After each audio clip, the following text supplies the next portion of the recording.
What's up, idol? So for today's video, ayan, mamamasyal muna tayo dito sa Abu Dhabi Corniche. So ngayon guys, ang gagamitin ko is si Tiburon Fighter Supreme. Ayan, kung makikita ninyo, yan yung gagamitin natin na pamamasyal. So ngayon, pupunta lang tayo ng Corniche tsaka dun sa flagpole. So mostly yung lagi yung pinupuntahan ko kapag namamasyal ako dito sa Abu Dhabi.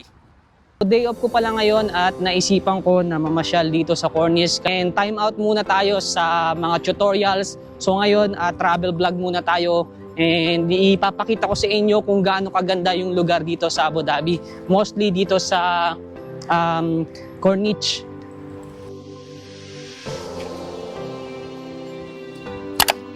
So ayan guys, mamaya papanoorin natin yung sunset.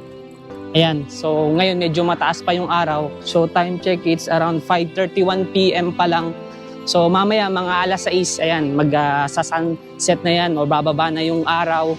So mamaya ipapakita ko sa inyo kung gaano yung kaganda yung mga tanawin dito. Nilabas ko pala ngayon si Tiburon Fighter Supreme para painitin yung battery kasi sa totoo lang halos 2 weeks or magti 3 weeks na hindi ko nagagamit si Tiburon Fighter Supreme. Naka-stock lang siya sa bahay kasi nga busy talaga ako sa trabaho. And ngayon guys is day off ko lang at naisip ko na ipasyal itong si Tiburon Fighter Supreme para naman uminit yung battery. So isa na rin yun sa pag-aalaga sa scooter na kailangan nating painitin yung battery para nang sa ganun is ma-discharge yung mga dati niyang battery or ma-discharge yung karga ng battery. So ayan, kung makikita nyo, ito yung Corniche Beach or public beach dito. So dito libre ka lang makakapag-swimming pero merong time limit. Kapag yung araw na yan bumaba na, ibig sabihin na hindi ka na allowed na mag-swimming pa. So ayan, napakaganda ng tanawin guys kapag gusto nyo mag-relax or gusto nyo naiinip kayo sa bahay. Ayan, punta lang kayo dito sa Corniche. Ayan, ipapakita ko muna sa inyo si Tiburon Fighter Supreme. So ayan, kung mapapansin nyo kay Tiburon Fighter Supreme, wala pa akong ina-upgrade miski isa. So kumbaga lahat yan, stock version pa lang. And ipapakita ko sa inyo guys yung Odo. Talagang hindi ko siya gaanong nagagamit. Ayan, so kung makikita nyo, 319 pa lang yung Odo na tinatakbo ni Tiburon Fighter Supreme.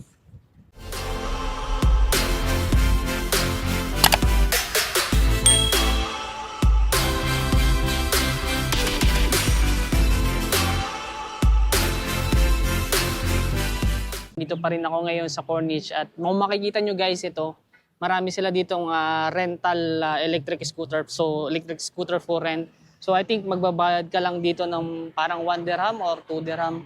Tapos yun, aandar na siya. So pwede nyo siyang magamit dito sa along Corniche. So ang dami niyan.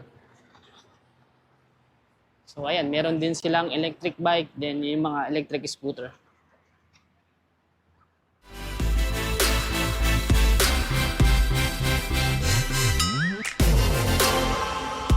Ayan, nakalubog na yung araw dito sa Corniche. And ayun guys, doon tayo pupunta. Ipapakita ko sa inyo.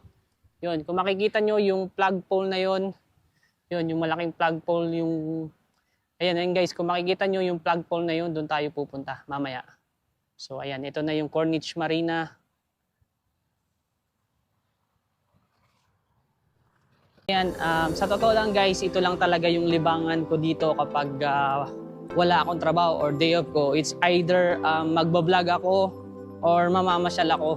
So yun lang naman yung ginagawa ko pag day off kasi nga sa totoo lang nabuboard din ako sa bahay ng kain tulog lang. So hindi ako sanay ng ganun. Kaya naisipan ko na ipasyal kayo dito sa Abu Dhabi. At least makita nyo rin yung yung kung gaano kaganda yung tanawin dito. So na-share ko sa inyo.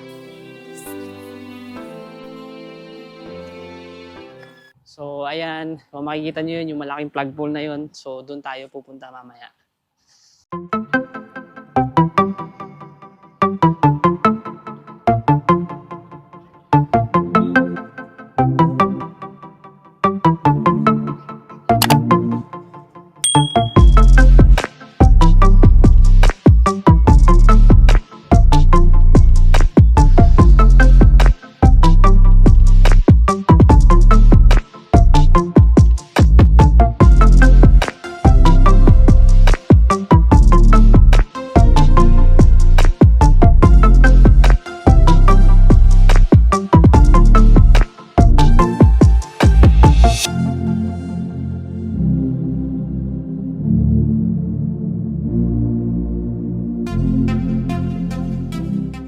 guys, yun muna yung share ko sa travel vlog natin ngayon. So sa mga susunod na uploads, i-review ulit natin si Ate Veron Fighter Supreme.